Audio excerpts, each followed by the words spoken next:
कहानियाँ कुछ आपकी कुछ हमारी, कुछ दुनिया की तो कुछ दुनियादारी की।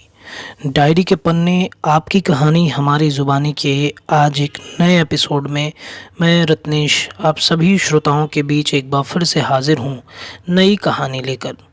ये कहानी बेहद ही मार्मिक कहानी है। एक भाई और बहन के रिश्तों पर आधारित ये कहानी है, तो कहानी अंत तक ज़रूर सुनिएगा।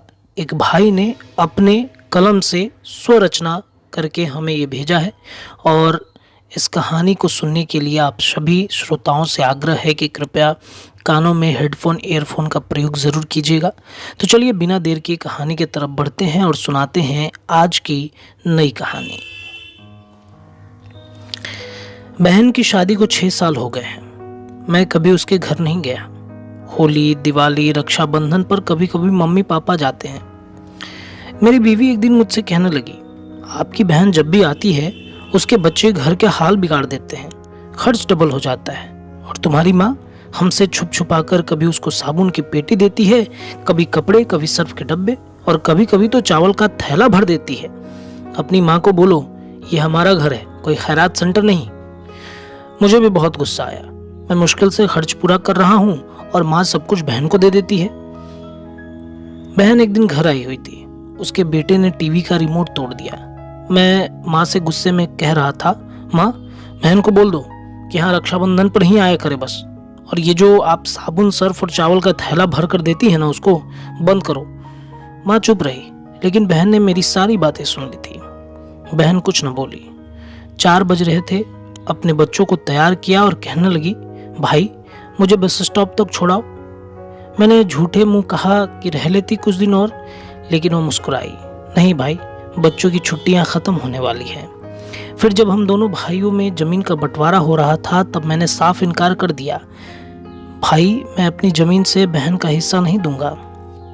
वो सामने बैठी थी, खामोश थी, कुछ नहीं बोल रही थी। माँ ने कहा बेटी का भी हक होता है, लेकिन मैंने गाली देकर कहा कुछ भी हो, मैं बहन को हिस्सा नहीं दूंगा। मेरी बीवी भी बहन को बुरा भला कहने लगी। वो बेचारी खामोश रही। बड़ा भाई अलग हो गया कुछ वक्त बाद। मेरे बड़े बेटे को टीवी हो गया, पर मेरे पास उसके इलाज कराने के लिए पैसे नहीं थे। मैं बहुत परेशान था। 1 लाख रुपया कर्ज भी ले लिया था। मैं बहुत परेशान था। कमरे में अकेला बैठा अपने हालत पर रो रहा था। उस वक्त वहीं बहन घर आई। मैंने गुस्से में बोला, अभी ये आ गई है मनहूस।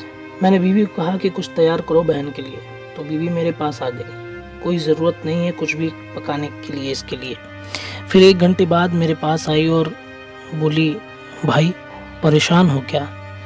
बहन ने मेरे सर पर हाथ फेरा और कहा, बड़ी बहन हूँ तुम्हारी, अब देखो मुझसे भी बड़े लगते हो। फिर मेरे करीब हुई, अपने पर्स से सोने की कंगन निकाल के मेरे हाथों में रख दी और आहिस्ता से बोली, पागल तो ऐसे ही परेशान होता है। ये कंगन बेचकर अपना खर्च कर बेटे के इलाज पर। शक्ल तो देख जरा, क्या हालत बना रखी है तुमने। मैं खामोश था, बहन की तरफ देखे जा रहा था। वो आहिस्ता से बोली, किसी को न बताना इस कंगन के बारे में, तुम्हें मेरी कसम है। मेरे माथे पे भूसा किया और 1000 रुपये मुझे दिए, जो 150 के नोट थे, शायद उसकी जमा पूंजी थी। मेरी जेब में डालकर बोली, बच्चों को कुछ खाने के लिए ला देना, परेशान ना हुआ कर। जल्दी से अपना हाथ मेरे सर पे रखा, देख मेरे बाल सफ़ेद हो गए। वो जल्दी से जाने लगी। उसके पैरों की तरफ देखा, टूटी हुई जूती पहनी थी, पुराना सा दुपट्टा ओढ़ रखी थी। जब भी आती थी वहीं दुपट्टा ओढ़ के आती थी। हम भाई कितने मतलबी और मौका परस्त होते हैं।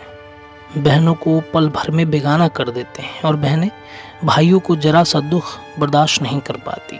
मैं हाथ में कंगन पकड़े जोर जोर से रो रहा था। उसके साथ मेरी आंखें भी नम थी। अपने घर में भगवान जाने कितने दुख सह रही होती हैं। कुछ लम्हा बहनों के पास बैठकर हाल पूछ लिया करें, शायद उसके चेहरे पे कुछ लम्हों के लिए सुकून आ जाए। बहनें माँ का रूप होती हैं।